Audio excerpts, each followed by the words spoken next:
Hello students, welcome to the PNT coaching classes learn easily and smartly. तो आज हम पढ़ने वाले हैं क्लास 10th हिंदी परीक्षा अध्ययन का आदर्श प्रश्न पत्र यानी कि मॉडल टेस्ट पेपर सेट 1 के 3 नंबर वाले क्वेश्चन आंसर। तो चलिए करते हैं स्टार्ट। तो 3 नंबर पे यहाँ पे जो सबसे पहला क्वेश्चन है, क्वेश्चन नंबर 18 में ये बोला गया है कि निम्नलिखित यानी कि नीचे लिखा हुआ ये जो आपको दिख रहा है एक काव्य है, ओके, एक पोयम है, कविता है। तो इसका संदर्भ और प्रसंग सहित भावार्थ लिखना है, यानी कि इसके पीछे छुपी हुई जो फीलिंग है, जो भाव है, उसका आपको यहाँ पे अर्थ लिखना है।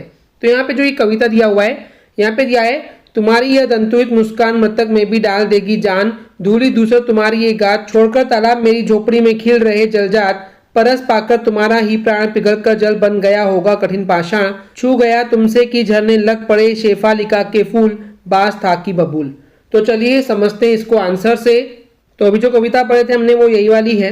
तो सबसे पहले बात करते हैं संदर्भ की, क्योंकि क्वेश्चन में बोला है संदर्भ और प्रसंग सहित आपको यहाँ पे क्या करना है, भावार्थ समझाना है। तो संदर्भ में हम लोग क्या लिखते हैं कि ये जो कविता है वो हमारे पुस्तक के कौन से पाठ से लिया गया है और कौन से उसके लेखक या कवि है। तो क्योंकि कविता है तो इसके कवि होंगे। तो ये जो पद्यांश है, देखिए जो कविताएं होती है इसको हम हिंदी में पद्यांश बोलते हैं, ये आपको पता होगा वैसे तो ये जो पद्यांश है, जो कविता है, हमारे पाठ्य पुस्तक यह दंतुरित मुस्कान, ये पाठ का नाम है। ओके, यह दंतुरित मुस्कान से ली गई है, इस कविता से लिया गया है। और इसके कवि कौन है? इसके कवि है नागार्जुन। ओके, अब बात करते हैं प्रसंग की। तो अगर आपको इस कविता का अर्थ पता है तो प्रसंग यानी वही बोला गया कि इस पूरी कविता में जो आपको पोर्शन दिया गया है, इस पोर्शन का मेन समरी सारांश क्या है। तो कविता की इन पंक्तियों में जो प्रसंग है, इसके जो पीछे छुपा हुआ जो भाव है, इसके पीछे जो मेन मकसद है बताने का, वो यहाँ पर कवि बताना चाहता है कि जो दांत निकलने वाले जो बच्चे होते हैं, यानी कि इसका मतलब ये है कि जब भी कोई बच्चा पैदा होता है और उसके पैदा होने के कुछ दिनों बाद जब उसके छोटे छोटे से सामने से 2 दांत आते हैं, ओके, और जब वो मुस्कुराता है तो उसके 2 यहाँ जितने भी थोड़े बहुत दांत आए हैं वो हमको दिखाई देते हैं उसकी मुस्कान के साथ। तो उसको हम बोलते हैं दंतुरित मुस्कान, यानी कि उसके दांत हमको दिखाई देते हैं जब वो मुस्कुराता है तो बहुत ही शानदार मुस्कान होती है। तो दांत जिसके निकल गए हैं, ऐसे बच्चे की जो मुस्कान होती है वो बहुत ही मनोहर, यानी कि बहुत ही सुंदर, बहुत ही आकर्षक, बहुत ही प्यारी होती है। तो उसी के प्रभाव को यानी कि इफेक्ट को यहाँ पे चित्रण किया गया, यानी कि इस कविता में इन पंक्तियों के द्वारा आपको बताया गया है। तो ये हो गया प्रसंग। अब चलिए इसके अर्थ को समझते हैं। तो देखिए स्टूडेंट्स, मेरा मानना तो यही होता है कि जब भी आप अर्थ की बात करते हैं तो आपको अर्थ जो है कभी भी रटना नहीं चाहिए, ठीक है। ये कभी भी आप इसे उठा करके सिर्फ रट्टा मार रहे हैं तो ये बिल्कुल भी सही बात नहीं है, क्योंकि इस कविता के लाइनों में अगर आपको उन सभी वर्ड्स के मतलब पता है तो आपको खुद से भी अपने ओन वर्ड से, अपने शब्दों में भी आप इसको लिख सकते हैं। लेकिन क्योंकि अगर आप अपने शब्दों में लिखने जाएंगे तो बहुत रफ हो जाएगा, तो इसलिए आपको एक बार रीड जरूर करना चाहिए इसको, जिससे कि आप हिंदी के जो टेक्निकल वर्ड्स हैं, साहित्यिक शब्द हैं, उनका इस्तेमाल सही तरीके से कर सकें। तो देखिए, मैं आपको यहाँ से भावार्थ पढ़ के नहीं बताऊंगा, मैं यहाँ पे सीधा 1 by 1 वर्ड्स बाय वर्ड्स आपको समझाने वाला हूँ, ठीक है। तो चलिए समझते हैं इसके अर्थ को। तो इस अर्थ को देखने से पहले मैं आपको समझाना और बताना चाहूंगा, हालांकि इस कविता में कहीं बेस नहीं दिया हुआ है कि क्या है। तो यहाँ पे ये मान सकते हैं कि जो कवि है जब वो अपना जो भी काम करके निपटा के और घर लौटता है, और घर आके जैसे ही वो अपने बच्चे को देखता है, क्योंकि एकदम छोटा सा बच्चा है, और जो मुस्कुराता है तो उसके दांत दिखाई देते हैं, ठीक है।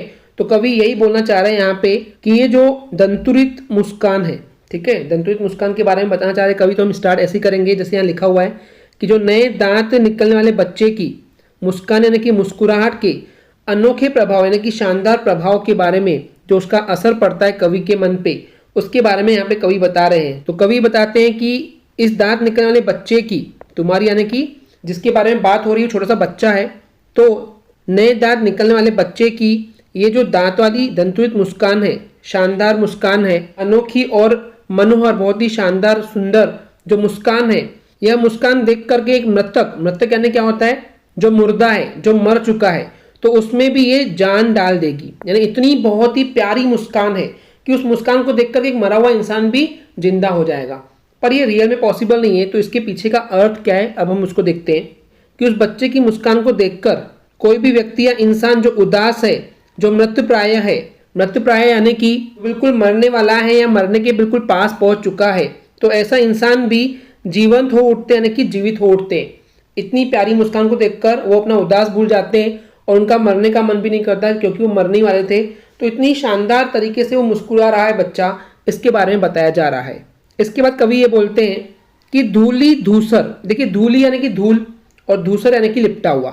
तो जनरली आपने देखे होंगे छोटे बच्चे जब उनको जमीन पे लटाया जाता है तो कई बार वो जो है इधर उधर हाथ पांव मारते हैं तो उनके हाथ गंदे हो जाते हैं और धूल से भर जाते हैं। ठीक है, तो धूल से भरा हुआ जो ये तुम्हारा शरीर है, ये गात मतलब क्या होता है, गात यानी होता है शरीर।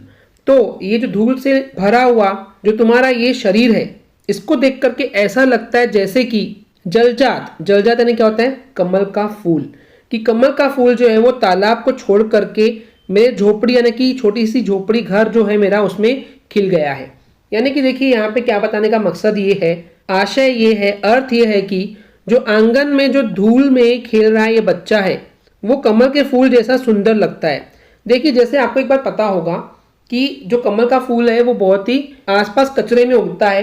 देखिए तालाब होता है, तालाब में जो है कचरा बिखरा हुआ रहता है लेकिन उसमें से भी बीच में जो है कमल का फूल खिलता है। तो वैसे ही जो कवि है उसकी झोपड़ी है, ओके, उस झोपड़ी में पूरा धूल से भरा हुआ आंगन है लेकिन उस आंगन में बीच में एक बच्चा रखा हुआ है जो कि कमल के फूल के जैसे खिल रहा है क्योंकि वो मुस्कुरा रहा है और वो मुस्कान कैसी है, दंतुरित मुस्कान है। इसके बाद यहाँ पे वर्ड आया है परस। परस यानी क्या होता है, स्पर्श करना, टच करना या छूना।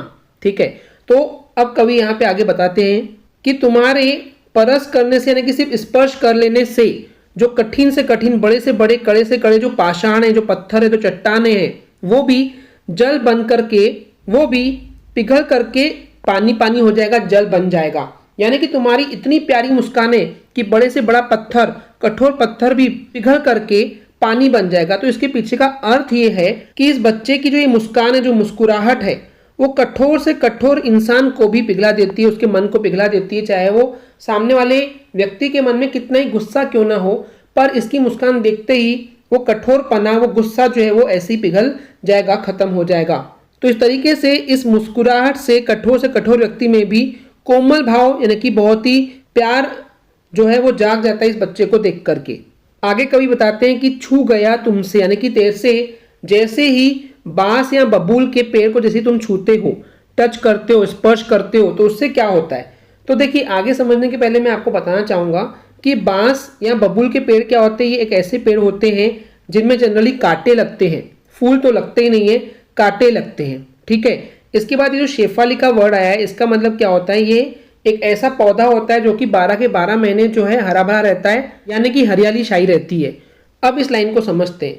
तो यहाँ पे जो दंतुरित मुस्कान करने वाला जो बच्चा है, जैसे अगर वो बांस या बबूल के पेड़ को छू लेगा तो उससे जनरली इस पौधों में कांटे होते हैं, लेकिन वहां पे उसके छूने से वो शेफाली का पौधे के फूल बन जाएंगे, यानी कि कांटे जो है फूल बन जाएंगे और फूल बन करके वो झड़ने लगेंगे, यानी कि गिरने पड़ेंगे इस बच्चे के ऊपर। यानी कि इसके पीछे अर्थ ये है कि जो दंतुरित मुस्कान का इतना गहरा प्रभाव होता है कि जो बांस या बबूल के जो ये कांटेदार पेड़ होते हैं, इनसे शेफालिका के फूल झड़ने लगते हैं, यानी कि जो कांटे हैं वो फूल बनकर के झड़ने लगते हैं।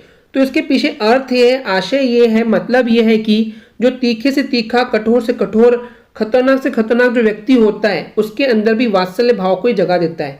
वात्सल्य भाव क्या होता है, एक ऐसी फीलिंग होती है जो कि बच्चे को देख करके, बच्चे के लिए हमको अगर हमारे अंदर में प्यार उमड़ आता है, प्यार बाहर आने लगता है और उस बच्चे को उठाकर गोद में हम फिर उससे प्यार करने लगते हैं, तो उस प्यार को, उस फीलिंग को बोला गया वात्सल्य भाव। तो कितना ही कठोर व्यक्ति क्यों नहीं हो, कितने गुस्से वाला व्यक्ति क्यों नहीं हो, ऐसे ही बच्चे की दंतुरित मुस्कान को देख करके उसके अंदर वात्सल्य भाव जो है, बच्चे को प्यार करने की जो फीलिंग है वो जाग उठती है। तो ये था भावार्थ। उम्मीद करता हूँ बहुत सिंपल शब्दों में मैंने आपको समझाने की कोशिश किया हूँ, आपको समझ में आ गया होगा। अब देखते हैं काव्य सौंदर्य। काव्य सौंदर्य का मतलब होता है कि इस कविता के पीछे जो सुंदरता है, जिस तरीके से इसको बनाया गया है और उसके अंदर क्या क्या आपको खास चीजें देखने को मिलती है, वो आपको यहाँ पे बतानी होती है। तो जनरली यहाँ बताया गया है कि दंतुरित मुस्कान के प्रभाव को, उसके असर को यहाँ पे चित्रित किया गया, यानी कि बताया गया है। ओके, पहला हो गया। उसके बाद है अनुप्रास अलंकार और उत्प्रेक्षा अलंकार। यहाँ पे देखिए अनुप्रास अलंकार क्या होता है, जब कोई लेटर या वर्ण, ओके, जब कोई रिपीट हो रहा है, तो रिपीट हो रहा है मतलब वहाँ पे अनुप्रास अलंकार है। अभी कैसे रिपीट होता है मैं आपको दिखाता हूँ। आप देख सकते हैं धूली में ध है, धूसर में ध है, तो ध रिपीट हो रहा है। ठीक है, मतलब ये क्या है, अनुप्रास अलंकार। फिर देखिए परस में प है, पाकर में प है, तो ये क्या हो गया, ये हो गया अनुप्रास अलंकार। आगे में देखिए प्राण का प भी है। ठीक है, तो अगर एक ही रिपीट वर्ण हो रहा है, लेटर रिपीट हो रहा है, तो इसको बोलते हैं अनुप्रास अलंकार। उत्प्रेक्षा अलंकार का मतलब क्या होता है कि यहाँ पे तुलना की गई है, ठीक है। तो जैसे अभी हमने अर्थ समझे कि बच्चे की तुलना कमल के फूल से की गई है, तो जहां भी कंपेरिजन हो रहा है, तुलना हो रही है, तो वहां पे क्या होता है, उत्प्रेक्षा अलंकार होता है। चलिए नेक्स्ट देखते हैं। इसके अलावा यहाँ पे बहुत ही सरल भाषा का उपयोग किया गया है ताकि हर किसी को इसका अर्थ समझ में आए। अब मैं आपको एक ट्रिक बता रहा हूँ। अगर आपको कोई भी कविता का अर्थ लिखना है, काव्य सौंदर्य में आप सेकेंड और ये थर्ड पॉइंट मैक्सिमम कविताओं में आपको देखने को मिलेगा। तो ये 2 पॉइंट तो बिल्कुल आपको लिखना ही चाहिए।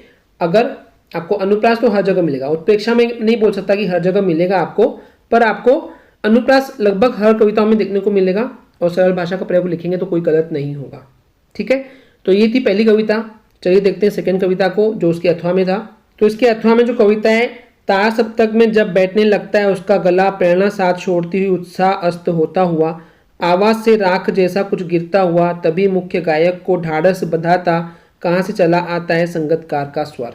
तो चलिए समझते हैं इसके संदर्भ, प्रसंग और भावार्थ को। तो ये वो कविता है, ओके। संदर्भ में यहाँ पे पूर्वोरत लिखा हुआ है, तो आपको ये नहीं लिखना है, आपको लिखना है ये वाला, ठीक है। तो संदर्भ में हमने आपको बताया है कि आपको क्या लिखना होता है कि वो कौन से पार्ट से लिया गया है और उसके कवि कौन है, ठीक है। तो ये जो पद्यांश है ये हमारी पाठ्य पुस्तक के संगतकार पाठ से लिया गया है और इसके कवि कौन है, वो है मंगलेश डबराल जी। अब देखिए, ये तो गया चैप्टर का नाम और कवि का नाम। अब बात करते हैं इसके प्रसंग की। तो देखिए, प्रसंग के लिए पहले इसका अर्थ पता होना चाहिए। तो यहाँ बताया गया है कि जो मुख्य गायक है, देखिए अच्छा, इसको समझने के पहले भी आप एक चीज़ और समझिए कि चैप्टर का नाम क्या है, संगतकार, और यहाँ पे भी वर्ड आया है संगतकार। तो इसका अर्थ जानना बहुत जरूरी है। आपने कई बार देखे होंगे कि बहुत सारे कवि होते हैं, सिंगर्स होते हैं, संगीतकार होते हैं, ठीक है, जो कि गाना गाते हैं, जो कि मेन सिंगर होते हैं, ठीक है।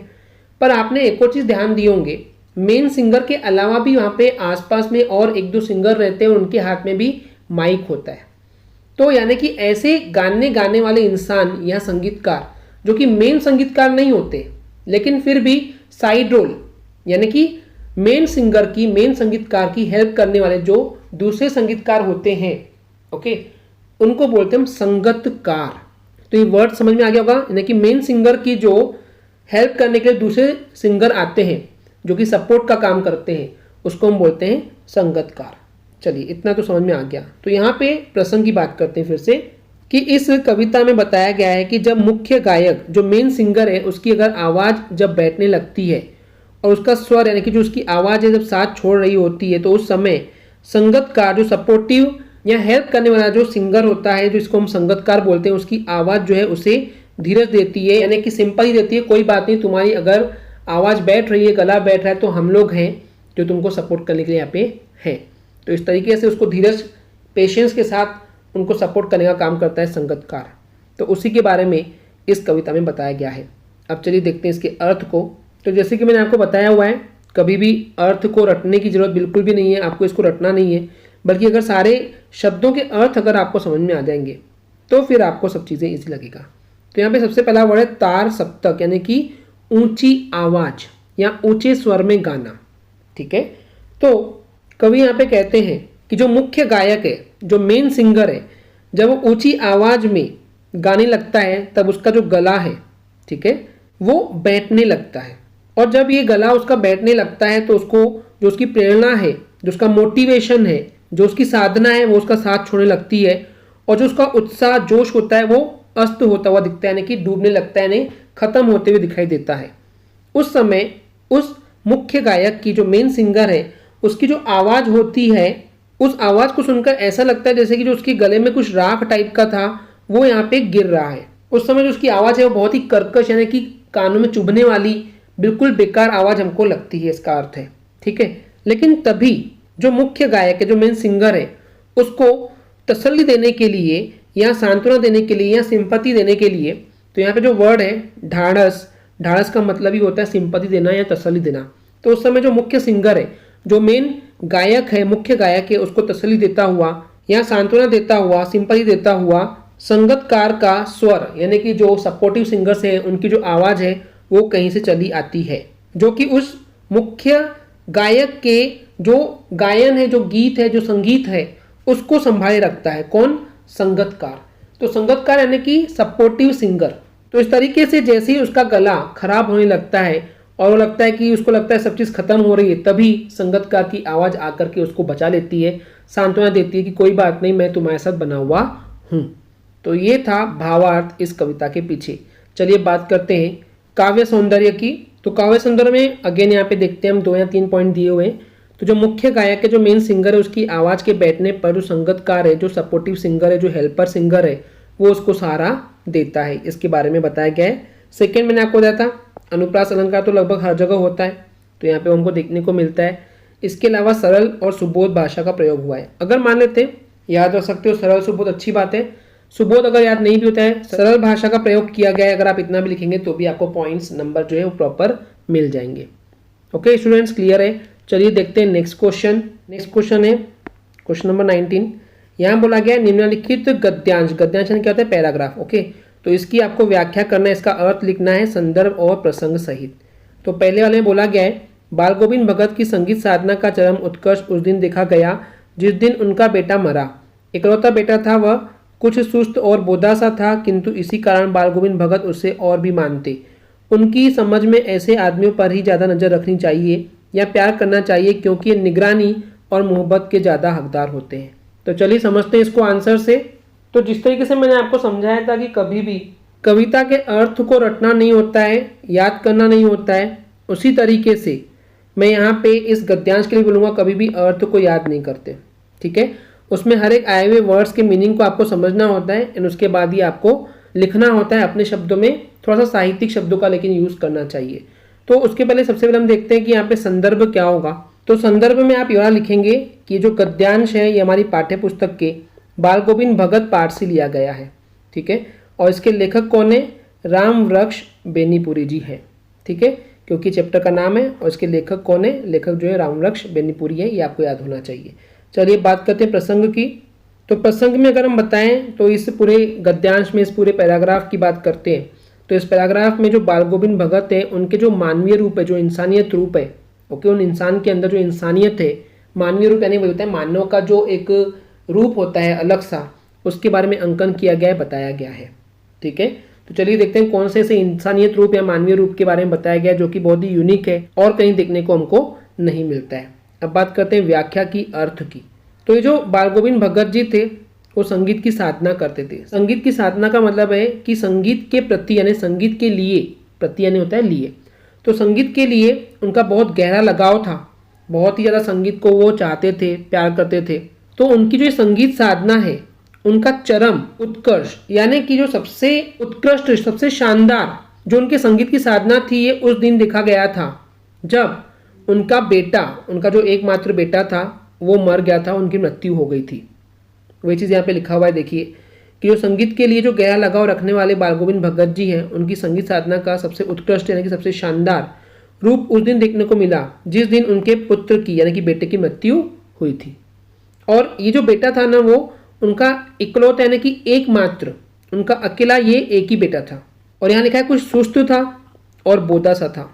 तो सुस्त यानी कि एकदम लुस्त यानी कि ढीला इंसान था, और बोधा यानी कि थोड़ा सा उसका जो दिमाग है, ओके, जो मानसिक संतुलन था, जो दिमाग था उसका वो कमज़ोर था, निर्बल था, यानी कि आम इंसानों के जैसा नहीं था, थोड़ा सा कमज़ोर दिमाग वाला था, निर्बल था, कमज़ोर था। निर्बल का मतलब ही होता है जिसके पास बल नहीं हो, कमज़ोर। ठीक है, तो उसका दिमाग जो कमज़ोर था। लेकिन इसी कारण से जो बाल गोविंद भगत जी हैं ये मानते थे कि इस तरह के लोगों का और विशेष, खास तौर से विशेष रूप से उनका ध्यान रखा जाना चाहिए।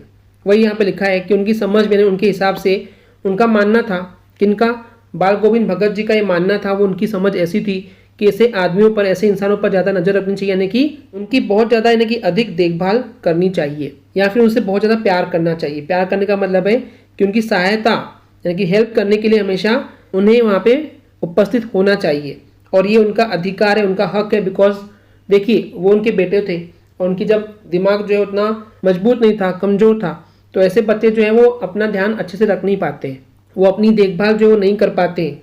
इसलिए दूसरे लोगों को इनकी हिफाजत, निगरानी और मोहब्बत यानी कि उनकी देखभाल करना चाहिए, और उनकी हिफाजत यानी कि उनकी सब चीज़ों का जो है वो ध्यान रखना बहुत ज़रूरी हो जाता है। तो ये था इसके पीछे की व्याख्या, अर्थ। अब बात करते हैं विशेष। आपने ये चीज़ देखे होंगे, कविता होती तो काव्य सौंदर्य लिखते हैं, और अगर ये गद्यांश होता है यानी कि पैराग्राफ, तो उसमें विशेष खास पॉइंट क्या है। तो यहाँ पे जो बाल गोविंद भगत जी है उनके चरित्र, उनके कैरेक्टर के बारे में, उनका महत्वपूर्ण पक्ष यानी कि उनका जो नज़रिया है उसको यहाँ पे उजागर किया गया है, दिखाया गया है। वहीं पे दूसरे साइड पे इसको लिखने के लिए वर्णनात्मक शैली का प्रयोग किया गया है। वर्णनात्मक यानी कि इस तरीके से वर्णन किया गया है कि हम उसको फील कर सकते हैं। और व्यवहारिक भाषा यानी कि जो आजकल आम बोलचाल की जो भाषा है, जिस तरीके से हम बातचीत करते हैं उसको बोलते हैं व्यवहारिक भाषा, तो उसका यहाँ पे प्रयोग किया गया है। क्लियर है। चलिए इसके अथवा में जो गद्यांश था उसको देखते हैं। तो इसके अथवा में जो है पैराग्राफ वो ये है, नवाबी आदतें, अधूरी महत्वाकांक्षाएं, हमारे शीर्ष पर रहने के बाद हाशिए पर सरकते जानने की यातना, क्रोध बनकर हमेशा माँ को कपाती थरथराती रहती थी, अपनों के हाथों विश्वासघात की जाने कैसी गहरी चोटें होंगी, वे जिन्होंने आंख मूंद कर सबका विश्वास करने वाले पिता को बाद के दिनों में इतना शक्की बना दिया था कि जब तब हम लोग भी उसके चपेट में आते ही रहते थे। तो चलिए समझते हैं इसको आंसर से। तो सबसे पहले इसके संदर्भ की बात करते हैं। तो ये जो गद्यांश है वो हमारी पाठ्य पुस्तक के एक कहानी यह भी, इस पाठ से लिया गया है। और इसकी जो लेखिका है, जो राइटर है, वो है मन्नू भंडारी जी हैं। ठीक है, तो हमने बता दिया चैप्टर का नाम और उनकी लेखिका। अब बात करते हैं प्रसंग की कि इस एग्जैक्टली पैराग्राफ में क्या बताया गया है। तो बेसिकली इस अंश में यानी कि इस पार्ट में, ये जो पैराग्राफ का जो पार्ट है, इस पार्ट में जो लेखिका मन्नू भंडारी है वो अपने पिता के बारे में बता रही है कि अपने ही लोगों से, जो उनके करीबी थे, उन लोगों से धोखा खाने के बाद वे शक्की मिजाज यानी कि लोगों पे शक करने की उनकी आदत हो गई। उनका स्वभाव जो नेचर है वो शक करने का बन गया है। तो उसी के बारे में इस पैराग्राफ में, इस गद्यांश में बताया गया है। अब चलिए देखते हैं इसकी व्याख्या को कि क्या यहाँ पे बताया गया है।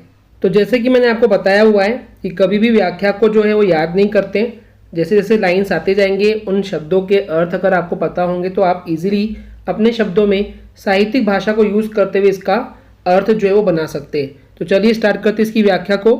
तो इस एग्जैक्टली लाइन्स के एक्सप्रेशन के पहले थोड़ा सा बेस जानते हैं, जो कि यहाँ पे व्याख्या में लेखिका मन्नू भंडारी जी बताती है कि उनके जो पिताजी थे वो कभी बहुत उदार यानी कि बहुत दयालु इंसान थे, संपन्न यानी कि उनके पास हर चीज़, धन जो है वो काफ़ी मात्रा में था, और जो उनकी प्रतिष्ठा थी, जो मान सम्मान थी, जो इज्जत थी, ऐसे इंसान वो थे। लेकिन अब उनकी स्थिति वैसी नहीं रह गई है, अब उनकी स्थिति बदल गई है। अब वो उदार भी नहीं रहे हैं, संपन्न भी नहीं, और प्रतिष्ठा भी उनकी नहीं रही है। तो ऐसा क्यों, उसी के बारे में अब यहाँ पे बताया गया है कि जो उनके पिताजी थे उनकी जो आदतें थी वो नवाबी थी, यानी कि नवाबों के जैसे थी। जो नवाब और राजा टाइप के लोग थे वैसे ही उनका आदतें पहले कभी हुआ करती थी। जो महत्वाकांक्षाएं थी उनकी, यानी कि जो वो चीज़ पाना चाहते थे, जिन इच्छाओं को वो पूरा करना चाहते थे, अब वो अधूरी रह गई है, अब वो पूरा नहीं कर पाए हैं। वही लिखा है, जिन इच्छाओं को वे पूरी करना चाहते थे अब वे अधूरी रह गई है। वे हमेशा से शीर्ष पर रहते थे, शीर्ष यानी कि सबसे ऊपर, तो सबसे ऊपर रहते आए थे, लेकिन अब उनकी वह हालत नहीं रह गई है जैसे कि पहले थी। अब वे हाशिए यानी कि उसके बाद वो हाशिए पर सरकते गए हैं। हाशिए यानी क्या होता है, किनारा। तो अब वो किनारे होते जा रहे थे, और इसी वजह से उनकी यातना यानी कि जो दुख है वो हमको देखने को मिलता है। यानी कि जो उनके पिताजी थे वो बहुत दुखी रहते थे, और इस दुख के वजह से उनमें क्रोध की जो भावना है, गुस्से की जो फीलिंग है वो बहुत ज़्यादा उनके अंदर बढ़ गई थी। और ये जो क्रोध था, जो गुस्सा था, वो हमेशा अपनी माँ पर ही उतारते थे, निकालते थे उस गुस्से को, उस क्रोध को, जिसके वजह से उनकी जो माँ थी वो कांपती थी, थरथराती थी। थरथराना मतलब डर करके कांपना। ठीक है, तो उस गुस्से या क्रोध के कारण ही वो, उनकी जो माँ है वो कपकपाती थी और थरथराती रहती थी। और ये सब इसलिए हुआ क्योंकि जो लेखिका मन्नू भंडारी है, उनके जो पिताजी थे वो अपनों के हाथों, यानी कि जो उनके करीबी थे, उनके द्वारा जो विश्वासघात हुआ था, जो धोखा उन्होंने देखे थे, उसको झेला था। और उन धोखों के वजह से जो गहरी चोटें थी, उस वजह से उनका जो हृदय है, जो दिल है, वो पीड़ा, उस दुख को जगा देती है। क्योंकि जब जब वो उन चोटों को याद करते हैं तो उनका जो दिल है वो उन दुख में फिर से खो जाता है जो उन्होंने महसूस किया था। और लेखिका के जो पिताजी थे वो पहले आंख मूंद कर, कि आंख बंद करके सबका विश्वास करते थे, लेकिन अब वो स्थिति नहीं रह गई है। अब स्थिति ये हो गई है कि जो उनके पिताजी थे, जो पहले कभी आंख बंद करके विश्वास किया करते थे, अब धोखा खाने के बाद वो बहुत ज़्यादा शक्की मिजाज के बन गए हैं। शक्की यानी कि बोलते हैं शंकालु, यानी जो लोगों पे शक करते हैं, डाउट करते हैं, ऐसे हो गए थे। और इतना शक करने की उनकी आदत हो गई थी कि वो अपने ही बच्चों पर भी, वही लिखा है कि हम लोग भी उनकी चपेट में आते थे, यानी कि वो अपने ही बच्चों पर शक करते थे, शंका करने लगते थे, डाउट करने लगते थे, और उन्हें यानी कि उनके बच्चों को भी जब तब यानी कि हर समय जब तब यानी कि हर समय उसकी पीड़ा को यानी कि उसके दुख को, उस शक करने की पीड़ा को उन्हें सहन करना पड़ता था। तो ये बताया गया है इस गद्यांश के जरिए। अब चलिए देखते हैं इसका विशेष। तो लेखिका के जो पिताजी थे जिन्होंने अपने ही खास लोगों से धोखा खाए थे, तो उनके जो शंकालु यानी शक करने का जो मिजाज है और जो नेचर है, जो स्वभाव है, और जो क्रोधी स्वभाव है, जो गुस्सा करने का स्वभाव है, उसको चित्रण किया यानी कि उसके बारे में बताया है। इसके अलावा जो विचारात्मक शैली है, बिकॉज उनके पिताजी जो है वो विचार करते रहते थे। ओके, तो जो जिस सोच में वो खोए रहते थे उसी को यहाँ पे एक्सप्लेन किया गया है और उसके लिए यहाँ पे सरल भाषा का प्रयोग हुआ है। तो इस तरीके से आपको यहाँ पे इसको एक्सप्लेन करना था। क्लियर है? चलिए देखते हैं नेक्स्ट क्वेश्चन। नेक्स्ट क्वेश्चन है क्वेश्चन नंबर 20, जिसमें यहाँ पे लिखा है निम्नलिखित में से किसी एक विषय पर, एक टॉपिक पर आपको सूचना लेखन करना है। सूचना लेखन यानी कि एक तरह का ये नोटिस बोलते हैं इसको।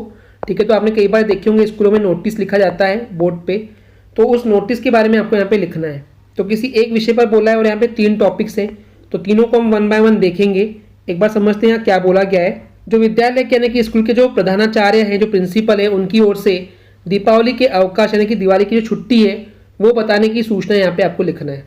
ठीक है, अगर यानी कि एक स्कूल का प्रिंसिपल दिवाली की छुट्टी को घोषणा करता है सूचना के जरिए, तो वो कैसे लिखेंगे। सेकेंड में विद्यालय के छात्र छात्राओं को निःशुल्क पुस्तक वितरण की सूचना लिखना है, यानी कि स्कूल के जो छात्र छात्राएं हैं, जो स्टूडेंट्स हैं, उनको निःशुल्क यानी कि फ्री में बुक बंटने वाली है, वितरण यानी कि बांटना, तो उसकी सूचना आपको यहाँ पे लिखना है। एंड तीसरा बताया गया है विद्यालय में यानी कि स्कूल में कवि सम्मेलन का आयोजन यानी कि कवि सम्मेलन का प्रोग्राम करवाना है, तो उसकी आप सूचना कैसे लिखेंगे। चलो इन तीनों को 1 बाय 1 देखते हैं।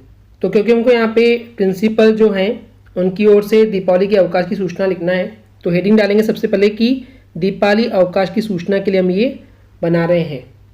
ठीक है, अब कभी भी याद रखना, जब भी आप सूचना लिख रहे हैं तो आपको एक डब्बे के अंदर ऐसे एक रेक्टेंगल बॉक्स, ठीक है, आपको ऐसे बनाना होगा और इसी के अंदर ही कभी भी सूचना लिखी जाती है। ये पहले आपको सबसे पहला पॉइंट पता होना चाहिए। इसके बाहर कुछ भी नहीं लिखना है, बस हेडिंग जो हम लिख रहे हैं वो लिखेंगे कि हम दीपावली अवकाश की सूचना के लिए सूचना पत्र बना रहे हैं। ठीक है, उसके बाद सबसे पहले ऊपर में क्या लिखते हैं, जो भी आपके स्कूल का नाम है। अगर क्वेश्चन में स्कूल का नाम होता तो वही लिखते, अदरवाइज आप सब लोग अपने स्कूल का नाम लिखेंगे। यहाँ पे लिखा हुआ है शासकीय कस्तूरबा कन्या उच्चतर माध्यमिक विद्यालय सुभाष चौक इंदौर। तो इंदौर का ये स्कूल है, एक शासकीय यानी कि सरकारी स्कूल है, और स्कूल का नाम है ये कस्तूरबा कन्या उच्चतर माध्यमिक विद्यालय। और ये कहाँ पर है, सुभाष चौक पे, और ये कहाँ पे, इंदौर शहर के अंदर है।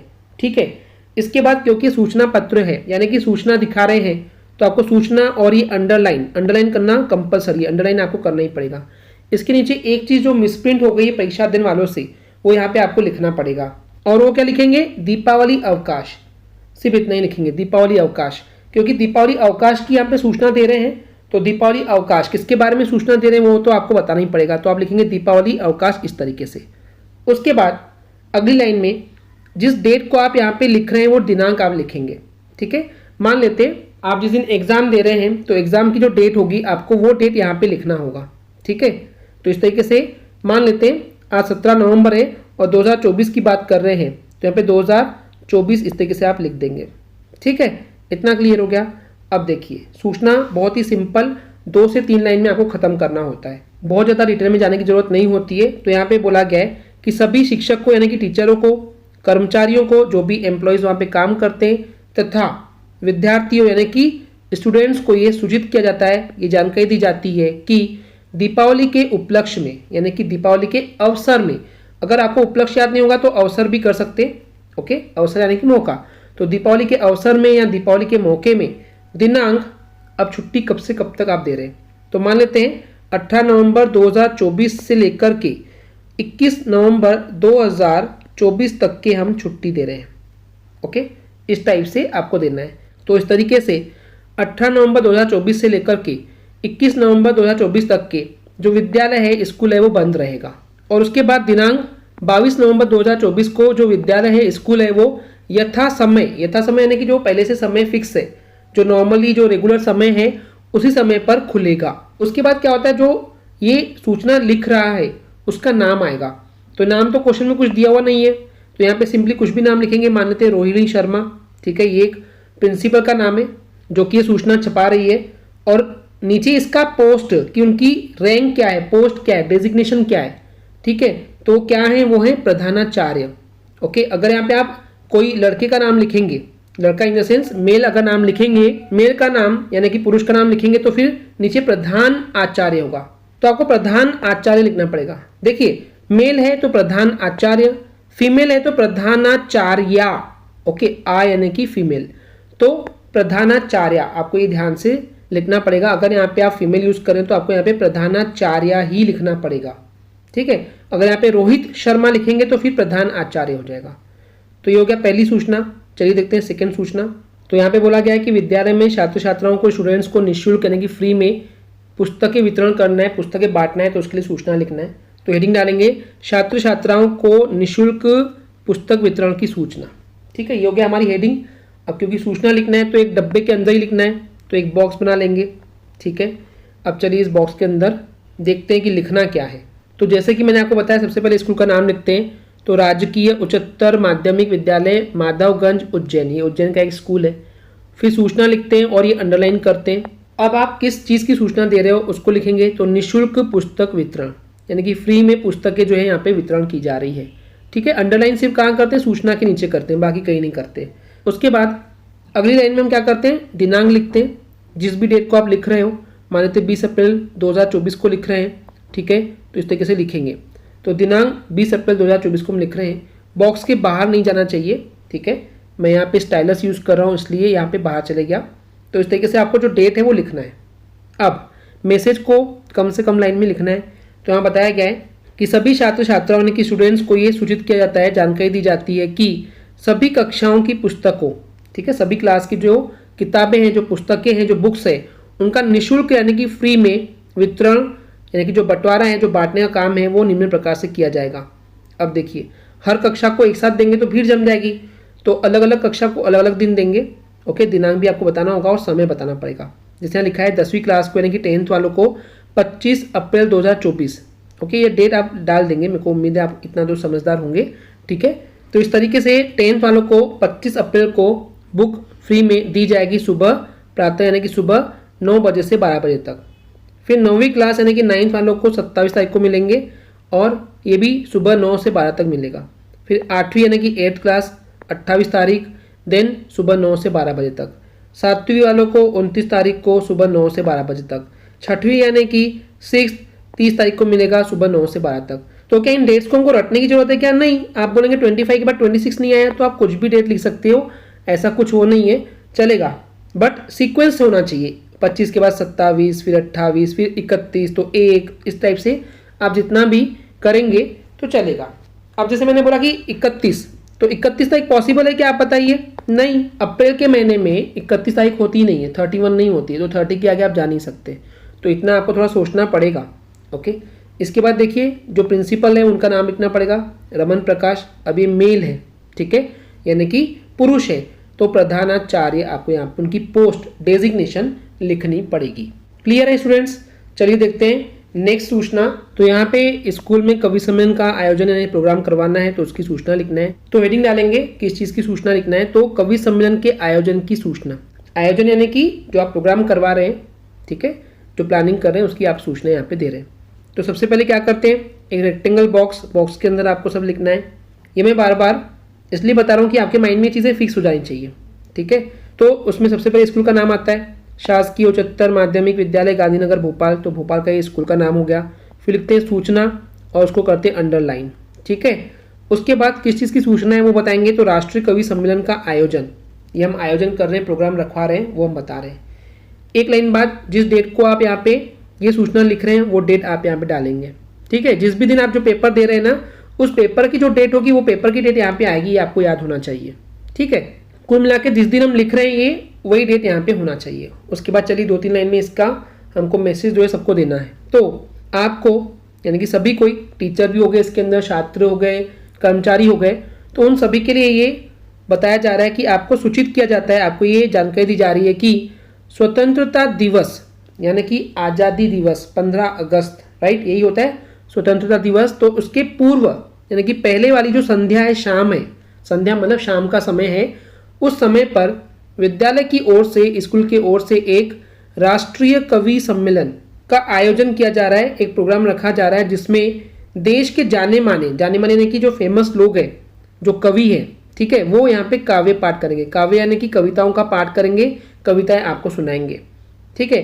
कब है ये प्रोग्राम? तो दिनांक 14 अगस्त 2000 मान लेते हैं 24, ठीक है। तो 14 अगस्त क्यों? बिकॉज आपने तो बोले स्वतंत्रता दिवस यानी कि आज़ादी दिवस कब होता है? 15 अगस्त। तो एक दिन पहले वाली शाम पर ही प्रोग्राम है, तो एक दिन पहले कब होगा? 14 अगस्त। समय बता दीजिए, शाम को, सायं यानी कि शाम को 8 बजे से प्रोग्राम होगा। स्थान बता दीजिए कि कहाँ पे होने वाला है? तो विद्यालय परिसर यानी कि जो ये स्कूल का नाम है, इसी स्कूल के परिसर यानी कि जो मैदान है, प्लेग्राउंड है, वहीं पे ये प्रोग्राम होगा।